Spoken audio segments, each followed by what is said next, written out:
Comenzamos el sentido de la vida siempre de la mano de Cristina Barroso, que hoy nos va a hablar de ¿qué? ¿Del plus test? A ver, explícanos. Bueno, ¿tú te acuerdas que yo te comenté en su momento que Suecia no estaba muy de acuerdo con Europa porque no querían ser demasiado exigentes con las mediciones que iban a hacer a los dummies de cara a posibles lesiones y tal? Y ellos introdujeron unas mediciones, 2 de cabeza y 1 de tórax, para protegerse un poco de la laxitud de lo que se planteaba para Europa. Bueno, pues ellos empezaron con este protocolo en 1975 y estuvo en vigor durante bastantes años hasta que, bueno, Suecia pasa a formar parte de la Unión Europea y le piden, o le exigen más bien, que se queden que adopten la normativa europea. Hasta ese momento había 2 etiquetas en las sillas suecas o nórdicas, la del estándar sueco y la de la normativa europea, y Europa le dice que no, que tienen que quedarse con la europea.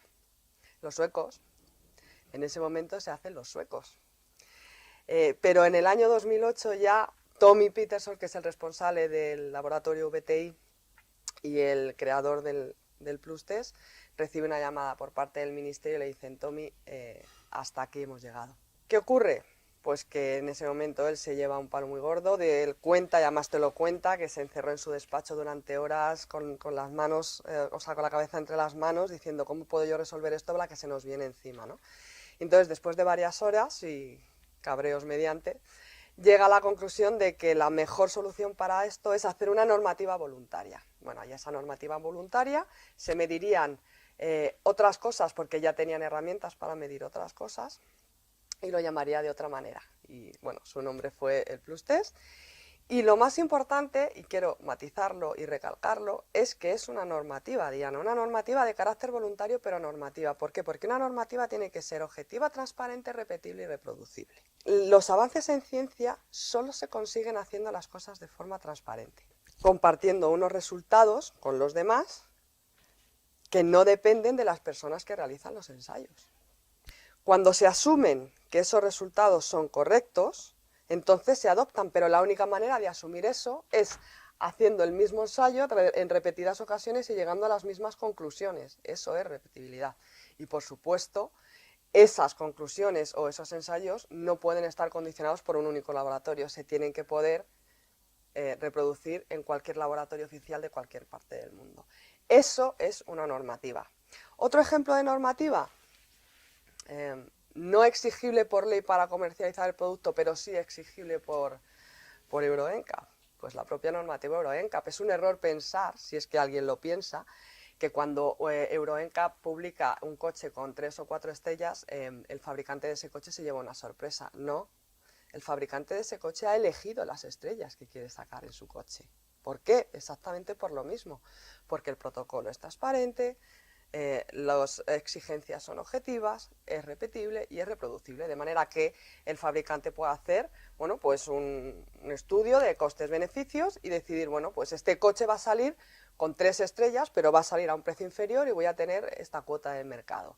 ¿Cómo se consigue eso? Pues llevando el vehículo a cualquier laboratorio oficial donde se ensaye el protocolo Euro NCAP. Así que no es una sorpresa, sino que es una decisión voluntaria del fabricante las estrellas que sacan en su coche. Bueno, pues el Plus Test es algo muy parecido a esto. En realidad no es necesario llevar la silla a la VTI para saber si va a pasar el ensayo, ¿no? Tú puedes llevarla a cualquier laboratorio oficial donde se ensaye con corredor del reglamento 44 y exigir el ensayo en condiciones Plus Test. Y entonces averigua si tu silla lo va a pasar o no. Y luego, eso sí, si tú quieres tener la etiqueta en tu silla, entonces tienes que pasar por la VTI, porque son ellos los que lo conceden, pero todos los ensayos intermedios tú decides dónde los realizas, o si incluso tienes tú tus propias instalaciones y corredor 44 haces tú en tu casa, ¿no? Como es el caso de Clipan, por ejemplo. Entonces, esto además elimina esa susceptibilidad que puede inducir a pensar que el Plus Test es un negocio, ¿no? En el que siempre hay que pasar por caja. Si tú, para conseguir un resultado, tienes que pasar siempre por el mismo sitio, entonces ya no hay reproducibilidad. Si no hay reproducibilidad, no hay normativa; si no hay normativa, no hay ciencia, y desde el punto de vista de la ciencia los resultados son completamente irrelevantes, ¿vale? ¿En qué consiste, aclarado esto, el Plus Test? Bueno, pues consiste fundamentalmente en 2 cosas: en hacer un ensayo a mayor aceleración, porque lo que mata no es la velocidad, es la aceleración, y esto es otra cosa en la que solemos errar, ¿no?, cuando hablamos de accidentes y de lesiones. Si yo me doy a 200 km por hora contra una red elástica, me voy a hacer mucho menos daño que si me doy a 30 km por hora contra un muro de hormigón. Y todo es porque el material contra el que me estoy dando es más o menos deformable y me da mayor o menor espacio para variar la aceleración que experimento dentro del vehículo, ni más ni menos. Por no entrar en GES y en diferencias de GES entre normativa y plus test, digamos que la normativa es un ensayo a 50 km por hora contra una pared de pladur, mientras que el plus test es un ensayo a 50 km por hora contra un muro de 2 metros de hormigón.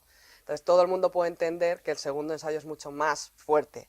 Vale, pues lo primero que mide el plus test es la resistencia de la silla, que la carcasa resista y que no se nos doble y dispare valores que de otra manera están completamente controlados. Y la segunda cuestión que analiza el plus test es la carga de tracción sobre el cuello. ¿En qué dirección? Vertical hacia arriba. Es como si cogemos a un niño por la cabeza en vilo y entonces medimos el cuello. ¿Por qué? Porque de una misma parte del cuerpo, Diana, se pueden medir muchas cosas. Yo puedo medir el cuello hacia arriba, hacia adelante o hacia el lado, y también puedo medir si se dobla o no se dobla, pero no siempre lo que mide un muñeco se corresponde con la realidad. En ese informe del que también te he hablado, el EVC 514, del EVC, el informe 514, también se especifica que cuando se simulan accidentes con niños lesionados y se llevan al entorno del laboratorio y se miden cosas, hay valores que no tienen sentido. Es decir, lo que no tiene sentido es que un niño con una lesión medular grave, en una de las mediciones de 0. Es evidente que esa medición no me está valiendo. Es en ese informe entonces donde dicen, para tener un valor fiable de cuello, lo que se tiene que medir es su fuerza en el eje Z, que se llama FZ, ¿vale? Hacia arriba. Y eso es lo que mide Tommy. La fuerza en eje Z. ¿Dónde pone el límite? También viene en ese mismo documento, donde se especifica que el riesgo de lesión medular grave es inferior al 5% si los newtons de fuerza hacia arriba no son superiores a 1220 para un niño de 3 años. Así que Tommy adopta ese valor que ha dado Europa, no se lo ha inventado él, y dice, muy bien, para un P3, 1220 newtons, para un P6 lo escalamos, ¿cómo? Siguiendo la fórmula especificada también en dicho informe, a 1640. ¿Por qué tenemos más margen? Porque a medida que el niño va creciendo, va siendo más resistente. Así que se asume que puede aguantar un poquito más de esfuerzo. Por eso se sorprendió tanto cuando ensayamos la Century a 25 kilos y el valor quedó por debajo no de 1220, sino por debajo de 1000. No lo había visto él hasta ese momento, ¿no? Y esto es básicamente lo que es el plus test y de dónde viene. Pues yo tengo algunas preguntas, escuchándote y hablando del plus test, que además es la recomendación que yo digo a todas mis amigas. Digo, busca una silla, la que sea, con plus test. Si es la Century mejor, porque es la que más altura y más peso va a dar, le va a durar más tiempo. Sí. Pero en la nueva normativa también miden el cuello, como en el plus test. Bueno, era un planteamiento idílico, pero no interesa. ¿Y puede el fabricante asistir también al ensayo de su silla? De hecho, Tommy propone que vaya. ¿Por qué? Porque en un laboratorio pasan siempre cosas. O sea, cuando estás en el entorno del laboratorio entiendes que no todo está perfectamente controlado. Entonces, cuando el fabricante está presente, pues es mucho más fácil compartir resultados, compartir visiones, etcétera. Y bueno, pues Tommy, de hecho, invita a que el fabricante esté. Siempre da como más seguridad. Nosotros cuando vamos a buscar una sillita, yo recomiendo a todas mis amigas, a la gente del cole, digo, busca el sello Plus Test, que es de una manera, es doradito, pero no tiene estrellitas, como vemos en el EuroNCAP. No, pero mira, esa pregunta se la hice yo a Tommy, porque le hice una entrevista hace 3 o 4 años, y yo le dije, ¿existen sillas más Plus Test que otras, no? Un poco mirando... Sí, ya queremos la mejor, ¿no? Claro, existe, porque estamos acostumbrados, ¿no? A que nos digan, esta es mejor y esto y esto y esto, ¿no? Entonces se lo pregunté y me respondió. Entonces, si te parece, le mostramos a él respondiéndome a mí. Vamos a verlo. Are there any seats more plus test than others? No. We don't work that way because plus test is a, shall we call it, a safety label. And it should create good thoughts among the people. So what you should look at, concentrate at as a parent, is to buy a CRS with a plus test label on. if we performed a lot of tests and some CRS did not pass the plus test and some passed the plus test, the only thing that would happen, especially in newspapers, they will focus on the bad things. And have focus on bad things doesn't really create a good environment for child safety. You should focus on good things.